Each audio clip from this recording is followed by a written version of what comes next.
This is Professor Jessica Brown from Loyola University Chicago, and this is going to be one of several tutorials for my design courses on using some of the Adobe software programs. This first one is going to focus on using InDesign to build some really good layouts. If you've been following me on Pinterest, you've seen some of the items that I've pinned, whether it's my editorial classes or advertising public relations.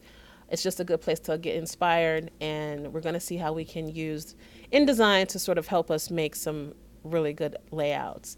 So InDesign can be found at the bottom of the dock in your Adobe Creative Cloud folder, and it's the ID here, and I have already launched it, so we'll begin there. And you can always just close out the welcome box when the program opens.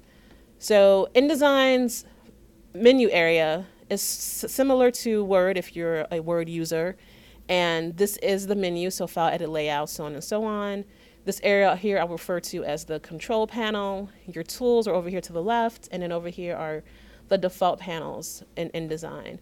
So we're going to start off with File, New.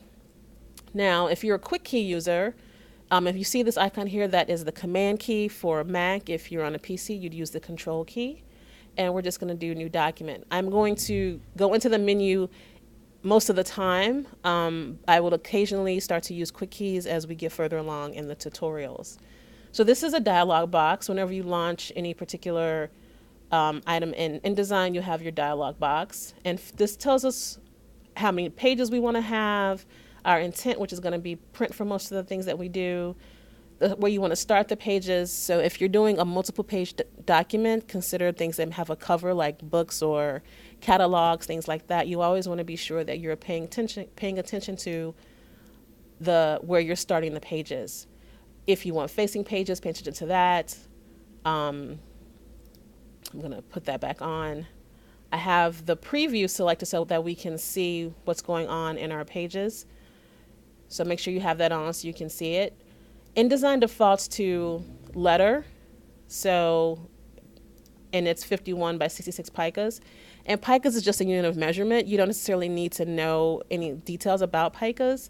You just need to know how big you want your document to be. So for example, if I wanted the width of my document to make 10 inches, I would just type in 10 IN for inches, and then when I tab over, it would automatically default it back to picas. So don't worry too much about what is a pica. You can check your orientation here, so be sure if you want landscape or portrait. The number of columns, you want to more often than not work with columns. You don't want to just have your page and just designing things and sort of just floating in the middle of nowhere.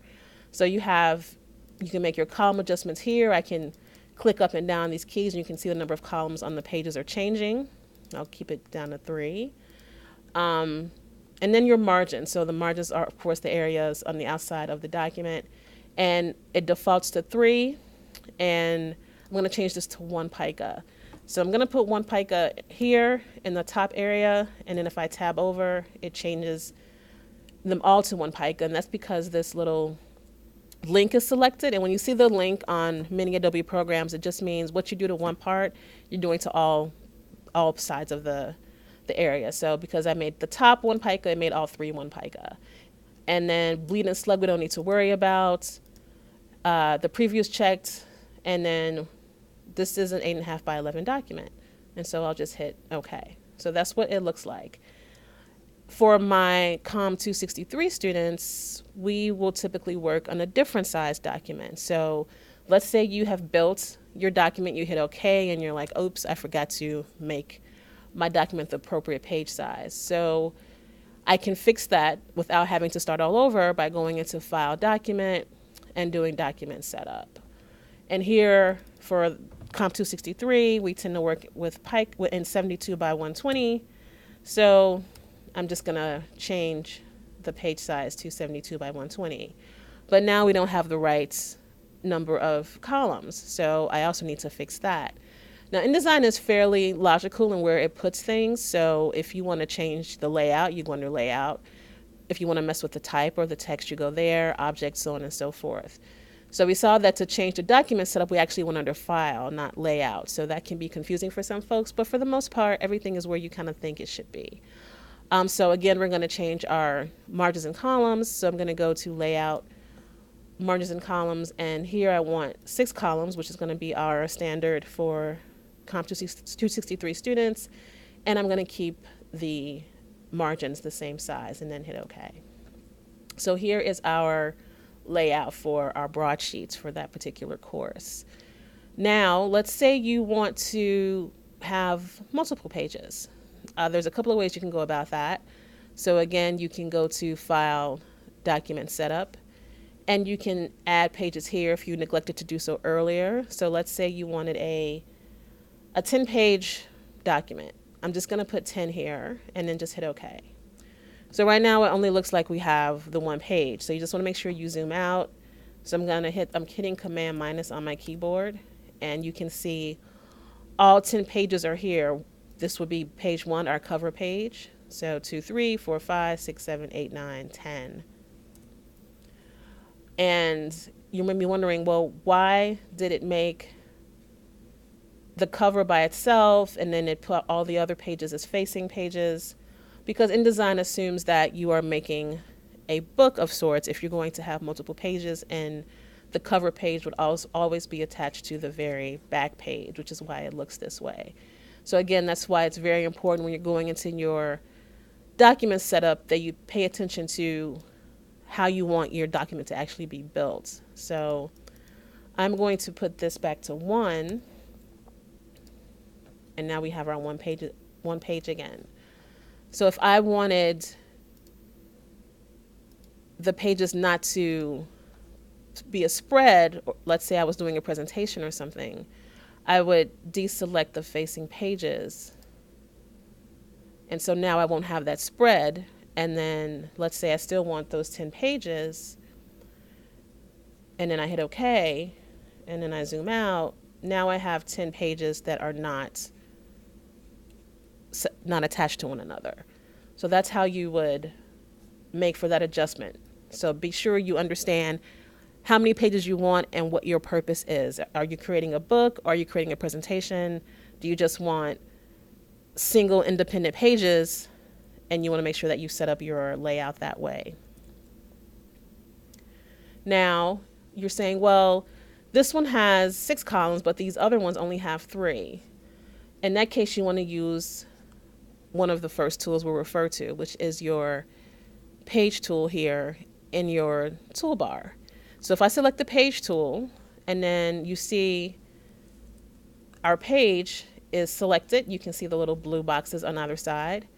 So if I click page 2 here, you can see now that it's selected. Now I can go in my margins and columns, and I can change the pages there. So the page tool allows you to select individual pages and make different adjustments. So I can even make a page a different size. Here, I'll go in here and I'll make this landscape. And if I zoom out so you can see all the pages, only that page is landscape because I selected it individually with the page tool. If you want to see all of your pages together, you can go over here to your panel to the far right, open it up, and just open it down a little bit, and we can see all our pages here. So if I click page 8, it will go right to page 8, so on and so forth. So wherever you want to go in your document, you can keep your pages panel open and it will take you there. So I'll go to page 4 and I'll make 4 different size. So let's say I want 4 to be a US business card. So there, now 4 is a business card size. Now you probably don't want such huge columns, and this will be relevant to my AdPR students. You probably don't want such huge columns on a business card. So again, always make sure that page is selected.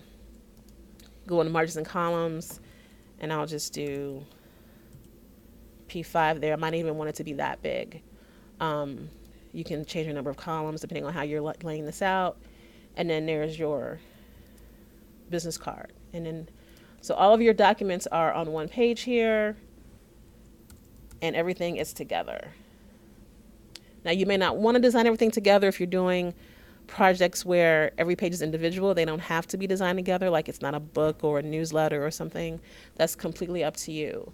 But whatever you do, you want to make sure that you save your pages early and often. So I'm going to do File, Save As. This should look fairly familiar. And you need to find out, make sure you put your page in the correct place. So I'm going to hit this key here, and it's going to open up where I can save it. I already have a folder set here called layout. So I'll just put this pages 1 and put that there. And so everything that I put on this page, photographs, any other items, audio, whatever I'm using, I want to make sure that I put all of that in the same folder as this page. And that is our first tutorial on working with pages.